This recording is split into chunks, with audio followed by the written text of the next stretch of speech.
अस्सलामुअलैकुम वरहमतुल्लाहि वबरकातुह। उम्मीद लरم چې خیر خیریت سره به الله رب العالمین دې تاسو خوشاله لري او الله رب العالمین دې تاسو مصیبتونو نه بچ ساتي. الله دې مان او تاسو ټول نه رضا شي. د موز مسایلو کې د وترو د موز باره کې ذکر کوو. رسول الله صلی الله علیه وسلم حدیث ده ابو داود کې او نسائی او ابن ماجه کې الوتر حق على كل مسلم، وتر ادا کول په هر مسلمان باندې فرض دي.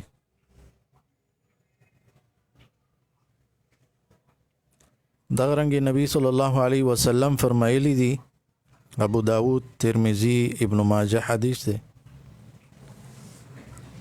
ان الله تعالى قد امدكم بصلاة وهي خير لكم من حمر النعم وهي الوتر. یقینا الله تعالی ستاسو مدد کړی دی، یعنی نیکای حاصلولو کې الله ستاسو مدد کړی دی د یموس په ذریعہ باندې، او هغه موس غوره د تاسو لپاره د سرو او خانونه. هغه کوم موس دی؟ وتر موس دی. دا دویم حدیث شو. دریم حدیث دی په باره کې علی رضی الله عنه نه روایت دی، نسائی کې او ابن ماجه کې، الوتر ليس بحتم كهيئة المكتوبة لكنه سنة سنها رسول الله صلى الله عليه وسلم. وتر د فرض موس پشان لازمی نه ده، بلکې دا سنت دی چې رسول الله صلی الله علیه وسلم دا سنت مقرر کړی دي. د وتر اهمیت دومره ده چې د سفر په حالت کې انسان لا الله رب العالمین دا رخصت ورکړه ده چې د سنت پریږي دي، لیکن د سحر سنت شول یا دا وتر شول، دا به نبی صلی الله علیه وسلم ادا کول په سفر په حالت کې، ځکه د دې اهمیت ډیر ده. عبد الله ابن عمر رضی الله عنهما فرمایي چې لکه د یو غرم را ثواب الله په دې وتر باندې انسان لور کوي. نو بخاری کې او مسلم کې حدیث دی چې نبی صلی الله علیه وسلم با په سفر کې هم دا وتر هغه کول. یو بل حدیث دی ترمذی کې او ابو داود کې، رسول الله صلی الله علیه وسلم فرمای ان الله وتر يحب الوتر. یقینا الله تعالی وتر دی یعنی یوازې دی او د وتر د موس خوخی د الله ور سره مینه ده، نو لازمی ده چې یو شی د الله خوخي دا هغه عمل کوونکی هم د الله رب العالمین خوخوي. اوس په جندل پکار دي د وتر د موز وخت. تاسو ټول الحمدلله ماسختن موز نه بعد هغه وتر کوي. د دې وتر وخت چې ده د ماسختن نواله تر سحر پورې ده، یعنی دا بانګونو ټیم چې ده سحر. ترمذی ابو داود حدیث ده، الوتر جعله الله لكم فيما بين صلاة العشاء الى ان يطلع الفجر. وتر الله مقرر کړی دی د دې وخت تاسو لپاره د ماسختن مزنواله ته سحر راختو پورې، دا د دې وخت دی. یعنی ماسختن نواله تر سحر پورې که هر یو ټیم کې تاداوی تر وکړل نو ستاوی تر باداشي. اگر که په آخري وخت کې لکه د تهجد ټیم چورته مونږ پېشمنی ټیم ورته په دغه وخت کې وتر کول ډیر زیات ثواب لري، ډیر افضل دي. بخاری او مسلم او بل حدیث دی د عائشه رضی الله عنها نه چې کل الليل اوتر رسول الله صلی الله علیه وسلم وانتهى وتره الى السحر. ټول شپه یعنی نبی صلی الله علیه وسلم وتر کړی دي او د ویتر اخیری وخت چې دا د سحر وخت پورې ده. اوس یو کس ته مثال هغه یره زه خو تهجد نه کوم، نو که تهجد څوک نه کوي هم بعض وخت کې او ویتر بکی. عائشه صدیقه رضی الله عنها فرمایي چې نبی صلی الله علیه وسلم به تهجد وکړل او زه په بستر باندې ودوم، بیا چې کله نبی اسلام په اخر کې ویتر کول نو زه به امرا پاسولو، نو بیا به عائشه رضی الله عنها چې ما به ځان تیار کوم، ما به ویتر وکړل. بخاری او مسلم کې دا حدیث موجود دی.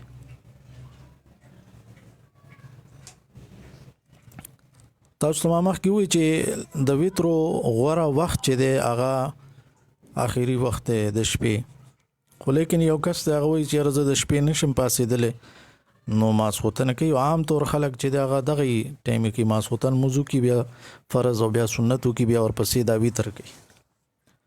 نو نبی صلی الله علیه وسلم فرمایي چې یو کس چې دغه دا یری کې چې رزه ورا پانه سم د شپې نو په اول کې دی هغه ویتر وکي، خو یک کم کس پاسې دی شي نو په د شپې په اخر کې دیو کې ځکه فإن صلاة آخر الليل مشهودة وذلك افضل، ځکه چې د دې اخر د شپې کې د مسجکه نو دې ته ملائک حاضرېږي او دا ډېر غوره وخت دی او ډېر غوره مسجد ده. مسلم کې دا حدیث موجود دی. بل حدیث بخاری کې اجعلوا آخر صلاتکم باللیل وترا، تاسو چې موږ کوي د شپې لکه انسان نفلونه کوي، نفلونه وکي آخر کې وتر کوه. اجعلوا آخر صلاتکم باللیل وترا. یو کس ته مثال هغه وتر ته نه پاتې شول، سم مجبورې د وجې نه وتر ته نه پاتې شول، نو عبد الله ابن مسعود رضی الله عنه نه چاته پوسوکو چې آیا د اذان نه بعد وتر هغه کول شم کنه، لکه مثال ټول شپه تی وتر پاتې شو، سحر را پاسې د مزله او د سحر بانګ ویلې شوی دی، نو اوس پس کوي اذان ویلې شوی دی. نو عبد الله ابن مسعود رضی الله عنه ورله جواب ورکو چې او د اذان نه بعد هم ته دا وتر هغه کول شي، ځکه دا یو مجبوری و چې د نه پاتې شو. نسائی کې دا فتوا او دا جواب د عبد الله ابن مسعود رضی الله عنه موجود دی. د دې متعلق نور مسلې غدا دي. یو کس ته او ماسخوتن هغه ویتر وکړل ود شو، د شپې څو وخت را پاسې ده، نو آیا د اوس نور نفلونه کولی شي کنه، لکه دا اکثر خلکو ته یره ما ماسخوتن نفلونه وکړل بیا مې ویتر وکړ، بیا د شپې الله تعالی توفیق راکړ او را پاسې د مانو د شپې بیا چې دنو هغه زو تهجد کولی شم نفل کولی شم کنه. نو جواب دا دی چې بالکل ته کولی شي. په دوه رکعاتو کې خو اختلاف نشته دی، ځکه دوه رکعات نبی صلی الله علیه وسلم نه ثابت دي چې نبی اسلام ویتر کړو، دا غینه بعد دوه رکعات بیا وکړل. لکه مخکې تاسو حدیث اورئ چې آخري د موز آخري عیسی چې دا ویتر پکار ده، خو کله کله دا مسله غراله نو انسان چې دی دا بنوي چې ما خو ویتر کړو آخري پښپا کې او زوس بیا پاسې دلې ما ټیم را سرشتن نو زه به اوس نفل نکوم. نفل ته کولی شي، دوه رکعات اخلاص سره وکړه، بیا غینه بعد تلاوت کوه، دعاګانې غواړه، ذکر اذکار کوه. او سو علماء دا غي صحابي د عمل د وجه نویل دي. طلق ابن علي رضی الله عنه هغه د وترو نه بعد چې دی بیا نفل کړی دي او ګڼ نفل کړی دي. لکه وې د روزي میاشوا د زوی خبره کوي چې ما سکه مونږ سکه پلار رااله او روزه ماته وکړو، بیا وروسته چې ماسخوتن شو، ماسخوتن نه بعد موز نه بعد هغه تراویح پړاو کړلې، بیا جمعه ته لړ، بیا نور خلکو تم تراویح پړاو کړلې او چې ویتر پاتې شول نو بل سو کې ویترو د پاره مخ کې چې تو ویتر پړاو کا، ځکه ما د الله د پیغمبر نه اوریدلې دي چې په یو شپه کې دوه ځله ویتر نه کیږي. دا ابو داود او نسائی کې راغلي نو معلومه دا شول چې د یو شپه کې 2 ځله ویتر باندې کې د ویتر نه بعد نفل وغیرہ هغه بیا کولی شي که تا ته بیا موقع هغه میلاو شوله. د ویتر د رکعاتونو متعلق هم ځان په کول پکار دی. ویتر کې اکثر خلک چې ده همیشه یا بس دغه 3 رکعاتونه خبر دي او حال دا چې د کې مختلفې طریقې دي لکه یو رکعت ویتر دا غنو صحابه کړه دي. معاویه رضی الله عنه ماسوتن مزو کو صرف یو رکعت ویتر وکړو. نو الته د عبد الله ابن عباس رضی الله عنهما غلام موجود نو هغه رااله عبد الله ابن عباس رضی الله عنهما ته وی چې معاویه رضی الله عنه هغه خو صرف یو رکعت ویتر وکړو. نو عبد الله ابن عباس مشهور صحابي دی او عالم صحابي دی ډیر زیات په الله ول ور کړی. هغه وی چې تاسو هغه پرې کې دی د الله د پیغمبر صحابي دی او فقيه دی نه پوهه دی. بخاری کې دا راغلی. نو ګور ادا غي صحابي یو رکعت ویتر کړی او عبد الله ابن عباس رضی الله عنهما هغه خبره بالکل منلې چې دا صحیح دی. عبد الله ابن عمر رضی الله عنهما هغه یو رکعت ویتر هغه کړی دی. د بخاری کې حدیث دی چې نبی صلی الله علیه وسلم خپل فرمایلی صلات الليل مسنا مسنا د شپې مسجد 2 رکعات یعنی نفل کوي نو 2 رکعات هغه کوه. که یو کس چې دین هغه وای چې اوس بس سحر کیږي یا مس ختمومه نو صلى ركعه واحده توتر له ما قد صلى یو رکعت دیو کې نو دا به د موز ولا وتر کې دم صحیح حدیث ښکارا واضح حدیث ته د الله پیغمبر خپل وضاحت کړی دی. نو یو رکعت وتر کول د دې باره کې تاسو ته ما احادیث هغه بیان کړل. اوس د 3 رکعت وتر باره کې مستدرک حاکم کې او ابن حبان کې یو حدیث راغلی دی چې لا تشبهوا بصلاه المغرب د ماخام مصپشانه مکوي. نو که هغه انسان داسیو کې چې 2 رکعات یو کړل سلام ګرځو نو دا د 3 رکعاتو وتر طریقه شوله. او د 5 رکعاتو وتر مبارک هم راغلي دي. مسلم کې حدیث ده عائشہ رضی الله عنها نه روایت ده چې رسول الله صلی الله علیه وسلم 5 رکعات وتر هغه وکړل او صرف په اخیری رکعت کې تشهود د پاره کې ناست تحیات باندې کې ناست یعنی یو رکعت دویم رکعت پاغي دویم رکعت نه بعد کې نه ناست بیا 3 بیا سلور په سلور نه بعد هم کې نه ناست 5 رکعات چې وکړل نو بالکل اخر کې بیا کې ناست او دا یو طریقه شوله د ویترو. دا د 5 رکعات ویترو طریقه شوله. نو یو رکعت ویتر او 3 رکعات ویتر او 5 رکعات ویتر. بل طریقه دا و چې و رکعات مریم اسلام کله وکړل وصلى 7 ركعات لا يقعد الا في اخرهن. دو رکعات ویتر 2 طریقې دي. یو خدا چې بالکل یو رکعت کې باندې کې نه به و رکعات وکړل اخر کې به بالکل کې نه تحیات او اللهم صل وبارک او دعا وو او سلام وو ګرځي. او دوی مدد چې لکه شپږ رکعات وکړل نو په شپږ رکعات نه بعد بکینه تحیات ته عبد الله رسول دی وي پاسې دي بیا دی چې ده وم رکعاتو کو وم رکعات نه بعد کې ناشته تحیات ته او بیا دی سلام وګرځو. نو دا دواړه طریقې دا په نسائی کې راغلي دي د عائشه صدیقه رضی الله عنها په روایت سره. دا د سور رکعاتو طریقه شول د وو رکعاتو وتر د 9 رکعاتو وتر طریقه. 9 رکعات کې د 9 رکعاتو د پاره طریقه غدا او عائشه رضی الله عنها فرمای په مسلم کې دا حدیث غراغله ده چې نبی صلی الله علیه وسلم 9 رکعات وتر هغه وکړل نو مسلسل رکعاتونه به کول او په 8 رکعات کې تحیات او تکیناست او دا غینه بعد بیا 9 رکعات لپاسه 9 رکعات وکړو او بیا کیناست تحیات او هغه دعاګانې پوره کړلې او سلام یې وګرځو. نو دا ما تاسو ته الحمدلله دا یو طریقه بیان کړه د ویترو په باره کې. غالب ادا ده چې اکثر خلک دین خبر نه چیرې د ویترو دا دومره طریقې دي. د یو رکعت او 3 رکعاتو 5 رکعاتو 2 رکعاتو او د 9 رکعاتو وترو طریقه هغه ما تاسو ته بیان کړله. الله رب العالمین دې موږ ټول سمجھ او د عمل توفیق راکړي. د کې یو بل سنت هم دی لکه 3 رکعات وتر اکثر خلک کوي. نو په اول رکعت کې د سبح اسم ربک الاعلى سورت وای او په دویم رکعت کې د قل یا ایها الکافرون سورت وای او په دریم رکعت کې د بیا سوره اخلاص وای.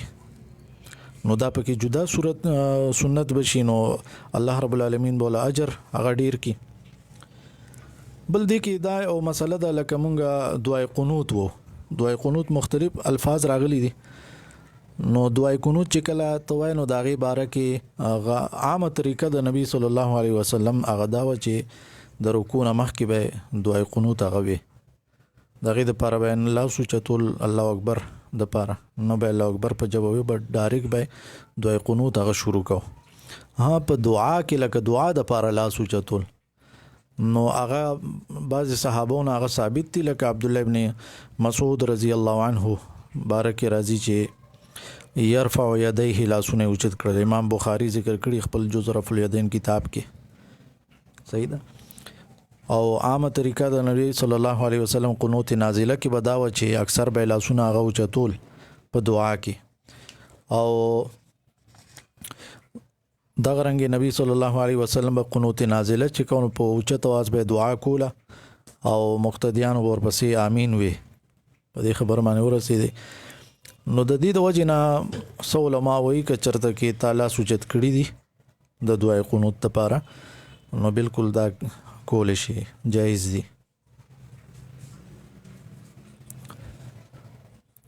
نو تاسو قنوت نازله اکثر کتلی چې قنوت نازله د رکوع نه بعد امام را پاسي او سمع الله لمن حمده چې وای نو بیا وګړه دعا غ شروع کی دا مسلمانانو لپاره دعاګانې غواړي او د مسلمانانو دشمنانو د هلاکت لپاره دعاګانې غواړي. او عام دعای قنوت چې نو دا اکثر د رکوع نه مخکې کله چې تعالی الحمد او صورت دی ورپسې وي نو هغه نه بعد به سمدستي دعای قنوت هغه شروع کی. او دعای قنوت مختلف دعاګانې دي. نو په دې کې په یو معنی نه چې کېدل پکار بلکې کوشش پکاري چې مختلف دعاګانې هغه انسان زدکی او کله یو دعا وي کله بل دعا وي نو د سره به په موس کې خشوع سیوا کی. خشوع او خضوع هغه به موس کې سیوا کی.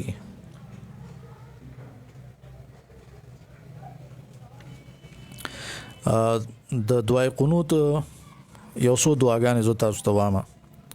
ابو داود کې، نسائی کې، ترمذی، بهقی، ابن ماجه د کې یو دعا ده ډېر خسته دعا ده. اللهم اهدني فيمن هديت وعافني فيمن عافيت وتولني فيمن توليت وبارك لي فيما أعطيت وقني شر ما قضيت فإنك تقضي ولا يقضى عليك وإنه لا يذل من واليت يا إنه لا يذل من واليت ولا يعز من عاديت تباركت ربنا وتعاليت. ٹھیک ده دا یو دعا ده. بل دعا ده د ابو داود کې، نسائی کې، ترمذی، ابن ماجه کې راغلی ده. اللهم إني أعوذ برضاك من سخطك وبمعافاتك من عقوبتك وأعوذ بك منك لا أحصي ثناء عليك أنت كما أثنيت على نفسك. نو دا مختلف دعاګانې دي نو یادول پکار دي او په ویترو کې دا ویل پکار دي. دعای قنوت د ویترو نه بعد کله چې ویتر تا وکړل نو درې پیری بدا و. ابو داود کې دا راغلی، نسائی کې سبحان الملك القدوس سبحان الملك القدوس او په دریم ځل باندې به په لګوچه आवाज باندې سبحان الملك القدوس. نو دا یو جدا سنت دی. د ویترو قضام راړل شي. دا یو مسله ده لکه چیرې یو کس نماز پاتې شنو فرض به صرف کوي او کس سنت به سرم کوي کنه. نو داغه ان شاء الله وضاحت په بیا کو یا که چاته ضرورت و د مسلې نو تاسو به ولیکئ نو زه به تاسو له بیا جواب درکم. خو بهرحال وتر په باره کې هغه دا راغلی چې نبی صلی الله علیه وسلم فرمایي من نام عن وتره او نسيه فليصليه اذا ذكره. ابو داود کې حدیث دی. یو کس دی ود پاتې شو وترونه کو یا تنه هیر شول نو چې کله را پاسې دو او کله وتر آیات شول نو د دې دا وترو کې لکه مخکې حدیث تیر شو کس ته هغه سحر لا را پاسې د موز لپاره او ځان تیار کو او موز لاړ اذان شوه د سحر نو د دې ویترو کې بیا د سنتو کې او غینه بعد به فرض موزو کې د سحر یا یو کس دی او هغه د نور راختونه بعد دغه خپل دا ویتر وغیرہ تهجد وغیرہ دا وکړل نو دا یو طریقه ده لکه مسلم کې راغلی دی من نام عن حزبه او عن شيء منه فقرأه فيما بين صلاة الفجر وصلاة الظهر كتب له كأنما قرأه من الليل یو کس د شپې تهجد کول او پاتې شولته یا ویتر یا سمت نه د شپې کم عبادت کو ذکر اسکار کول تلاوت کو هغه ته پاتې شول نو چې سحر موضوع کی او د موز نه بعد بیا اشراق وخت شي لکه نور راوخی یا مکروه وخت ختم شي او دغه وخت کې د دې وخت نواله در ماسپخین مونږه پورې دی درمیان کې سوره ټایم چې دی کې چې سټه مو هغه عبادت تاو کو نو الله بدل دوم راجر درکې لکه څنګه چې تعالی د شپې هغه عبادت کړی وي او یو بل طریقه هغه دا که یو کس د شپې تهجد پاتې شول او د ورځې بیا 12 رکعات وکړل نو دا هم په احادیثو کې راغلي دي عائشه رضی الله عنها فرمای اذا نام من الليل او مرض صلى من النهار 12 ركعه نبی صلی الله علیه وسلم با کله چې د شپې ود پاتې شو یا بنا جوړو نو بیا به درځي 12 رکعات موزو هغه وکړو نو دا د دې وتر بارکه مختصر مسائل او اهم مسائل ضروری مسائل الله رب العالمین دې مال او تاسو له توفیق راکړي چې مونږه قرآن او حدیث زده کو او بیا الله پاک دې مونږ له پاغي باندې د عمل کولو توفیق راکړي تاسو څومره ملګری چې اوري کله کله ان شاء الله کما ته وخت ملاوي ده نو درس وکومه که تاسو مسله غواړي چې را داغي وضاحت دی شي نو ما ته میسج کوئ نو ان شاء الله پاغي باندې به خبره کو او د درس دوران کې هم که تاسو سوالي نو هغه کولی شي دا دغه د پاره د چې ملګرو ته فائدہ ورسي او سورزي ژوندۍ د دنیاي نو چې دنیا ژوندۍ هم خسته شي او د آخرت هغه ژوندۍ هم خسته شي ربنا آتنا فی الدنيا حسنة وفي الآخرة حسنة وقنا عذاب النار السلام علیکم ورحمة الله وبرکاته